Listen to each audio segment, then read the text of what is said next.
Welcome to Secrets to Alignment with Savannah Schaffer. I am here to equip you with the belief and energy to make your dreams a reality. Take this time to fill your cup and align with the most vibrant version of you.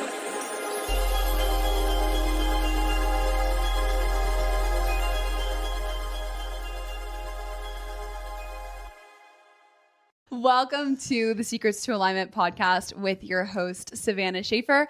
Today we are welcoming Tyler Burd, my baby daddy, the man of my dreams. And we are going to be diving into all things mindset of excellence, creating and cultivating a life that feels so fulfilling and that also is fueled by discipline, consistency, hard work, and actually putting in the necessary hours and days that it takes to build a life that you absolutely love. Absolutely. All right, let's dive in. So first and foremost, Ty and I, we were about 3 weeks out of moving into our beautiful new home that we've just built together, and we're so excited for it. How are you feeling during this season?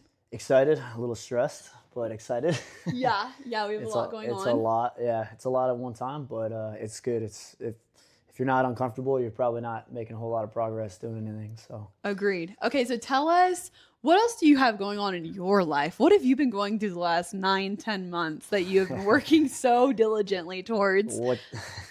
What she's aiming at is I spent about the last 9 or 10 months now studying for captain's test at work.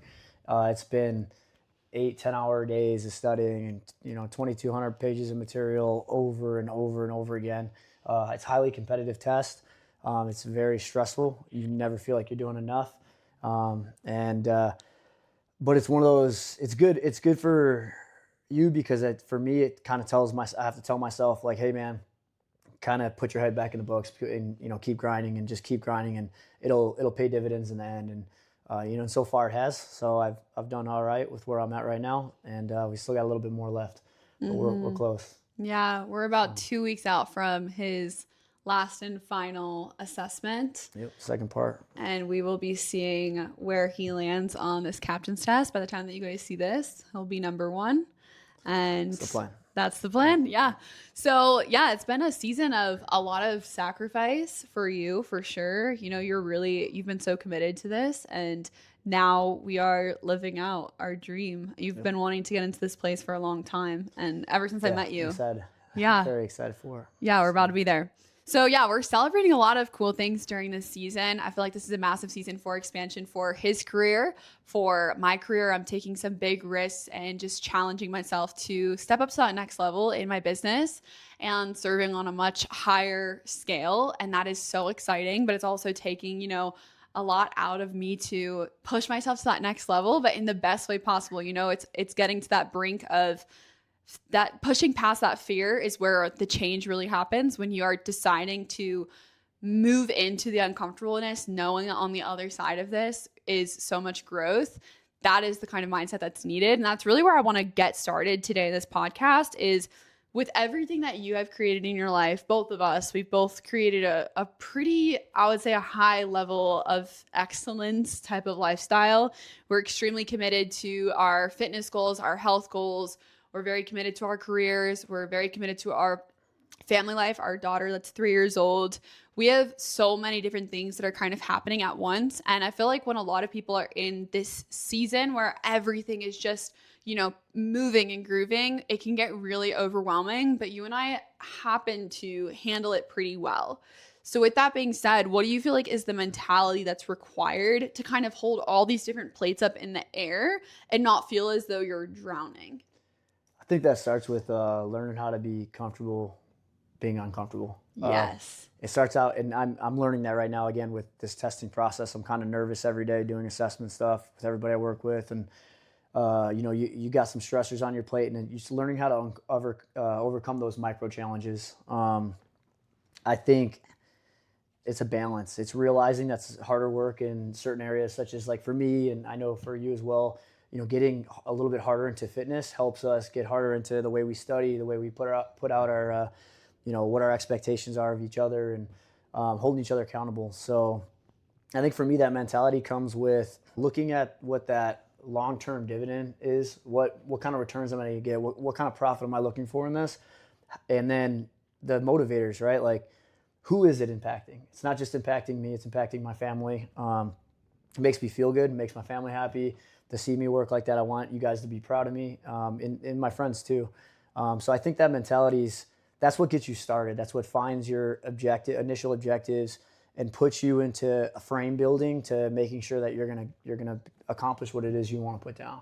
Yeah, I completely agree. I think that's something that you and I are both really good at, is always thinking of our future feelings. You know, in the moment, we might be a little overwhelmed. We might be like, oh, fuck, like this is a lot right now. Yep. But we're constantly reminding ourselves why we're doing it, and just thinking when we get done, how freaking amazing is that going to feel? We're going to feel so accomplished. We're going to feel amazing. And I feel like that's the feeling that we've got addicted to, in a sense. Absolutely. Like, we're down to do the hard things. It's the same with taking a cold shower. It's the same with pushing yourself through a workout that like is absolutely hell and taking everything out of you. It's like working out. No growth comes without resistance. Exactly. Right? Yeah. And after that feeling that you get, that high that you get from pushing yourself to that part where you thought you were going to give up, but like you kept fucking going, that feels so good. And I think that you and I are both, we find joy in that. We find joy in the challenge. We find joy in just bringing ourselves to that level of like, holy fuck, I could have given up, but I did it, and I'm here, and I did it, and I'm proud of myself, and it feels amazing. And we're also instilling that into our daughter, because that's extremely important for everyone in life. That's something that we all need to work on. And I would say, just to kind of reiterate kind of what you were just talking about, is I think learning how to reward the effort that we put in it's probably more important than what the end goal is. The end goal happens because of all that effort, but if you feel like you're suffering through something, it becomes harder and harder every day. It builds that little bit of stress and anxiety on you, and again, you need to have a little bit of it. That's where those micro rewards come from, but being able to enjoy that effort, like, hey, I'm going to get my ass up this morning early. And then you get up and you're like, dude, I'm miserable. It's 4 a.m. Like, I don't really want to be up. But you get up anyway, and you get to the gym. You're like, okay, I'm putting in effort. Like, I have some sort of discipline today. And it makes the little tasks throughout the day, the little stressors, feel easier. And like, for me, that's a big thing, is like just following up on that effort and be like, hey man, are you trying? Are you really putting in what you need to be putting in? Are you doing what you need for the family? And I know it's the same for you, because we live together and we watch it happen every single day. But it's super important that effort is rewarded, and that you recognize that you're not only looking for an end goal. You're not only looking for, hey man, I just can't wait to get to the end of this book. Or, True. You got to be happy that you're sitting down and reading. You got to be happy that you're studying, that you're putting in effort, you're building something. Yes. So. I think that what that ends up creating is a high standard for ourselves. Absolutely. And that's something that's really important for our entire life. Like, you and I have really high standards. We have high standards for ourselves. We have high standards for the food we eat, for the people who we surround ourselves with. We really hold our people accountable. I am still working on this myself. I'm learning this from you. But that's something that I feel like we naturally just have. We have a high standard of the level of cleanliness we keep in our home. We have a high standard of like just us waking up and making sure that we're taking care of our mental space before we are at work or before we see our friends or our family. We are very intentional on a daily basis. We don't really float on autopilot. And if we do float on autopilot, we catch ourselves very quickly and we bring ourselves right back into that high standard. And that, I think that's like the important part, is the resilience. If we have a weekend where we're like, all right, we're going to eat some cinnamon rolls tonight. We know the next morning we're doing juices, we're doing wellness shots, we're doing all the things that we need to get us back up to that baseline, because that baseline is always high as fuck. Like, even if one of the areas of our life, let's say that we're going really, really hard in our career, like Ty is right now, he's going super hard in his career. Here, talk about your workouts recently and what's been kind of going on there. So I've struggled to I don't struggle to get in the gym. I have the discipline to do that every day, and I'm an early riser. I've created a really good habit out of that, and but I started to have a little bit of downfall in my workouts, and my workouts are one of the most important things to me. I get them done first thing in the morning. It kind of sets my day. I feel good. The endorphins get moving through my body. And as it started to fall off, I felt myself lacking in the way I was studying. I was a little more frustrated at home. I just could feel all around like I was melting. And in my head, I was telling myself, like, your workouts are suffering because you're putting in all this extra effort. And I started to give myself an excuse. And I'm okay with having a moment for myself to say, hey, man, we're just a man, just a woman. We all are in this place. But I had to really sit back and say, hey, if you really get back into your workouts, you dominate them when you don't want to do them, if you double down on the things you hate doing, it's going to make studying easier. It's going to make your workouts feel better. And I've gotten into that flow over this last week and a half, and I kind of feel it. I just feel like I'm on top of the world again. And I know it's just me. It's for just my head. I'm not competing in anything. I'm not. Maybe nobody else might not even realize I'm in the gym, but in my head, I feel like I'm like my own champion, and it's helping me out a lot in what I'm doing outside of my workouts. Mm-hmm. But one thing I wanted to actually touch on that you just spoke about was accountability. And I think something that's super important is that we hold ourselves accountable, but we build a base foundation of the people around us that we hold accountable as well, and that hold us accountable. And this isn't the whole like put your arm around each other when you're sad and tell them everything's going to be all right. And I mean, I got appreciation for that too, but this is the get your head out of your ass accountability. I'm going to tell you what you probably don't want to hear, but you need to hear. And I think we're good at that, even though it doesn't always sit well with It's each harder other. for me. It's harder for me, but I'm learning that that's the most effective way to do things. No matter how uncomfortable it is. Like for me, it's really hard to have those moments of contention or to be super honest because I don't want that person to feel a certain way or whatever. But, you know, you've really shown me that when you decide to hold people up to that high standard, they rise to it. And if they don't, that is, you know, that's not our problem. That's kind of theirs, and it kind of shows true colors. And then kind of the way, something that maybe when we met, you brought a much more emotional side to my life, and I brought a much more logical side to yours in the way that we view things. And I've learned that massively, I would say.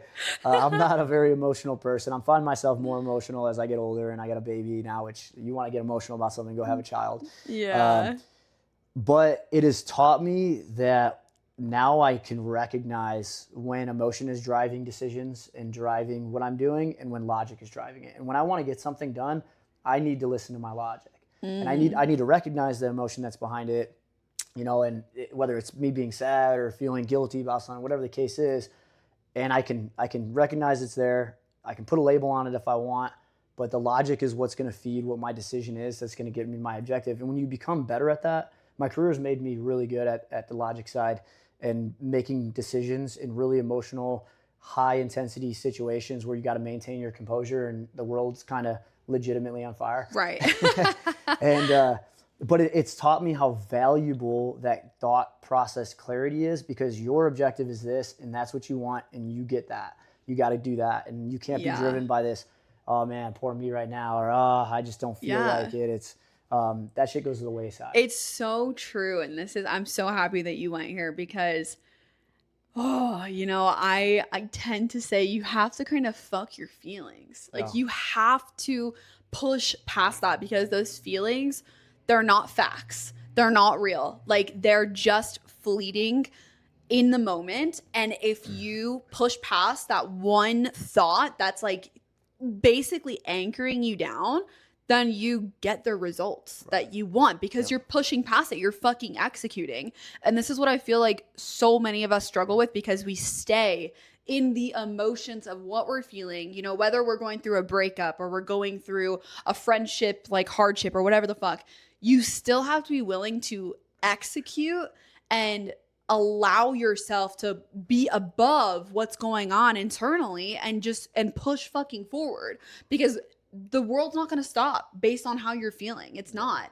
And sometimes that's really the mindset that's necessary. Yes, there's a time and a place to feel your feelings, and, you know, don't ignore what you're going through, journal, process it, do whatever that you need to do to clear that shit out.